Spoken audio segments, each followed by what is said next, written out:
dapat sa kanyang pagpanalo, Pastor Apollo Sikibuloy ay maging presidente ng Senado sa bansang Pilipinas. Tingnan nyo ang kanyang plataporma ay hindi po pang-ordinaryong plataporma at yan po ay nagagawa na.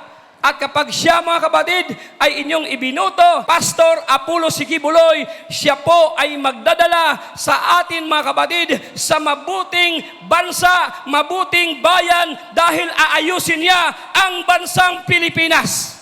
Ang 53 sa baluta, Senador Pastor Apollo Sikibuloy, ay huwag na huwag kalimutan. Huwag lamang ikampanya si Pastor Apollo Kibuloy dito sa lugar na ito, kundi inyong ikampanya sa labas. Sabihin ninyo sa kanila na ang kailangan po natin sa bansang Pilipinas, walang iba, Pastor Apollo Sikibuloy, number 53 sa baluta.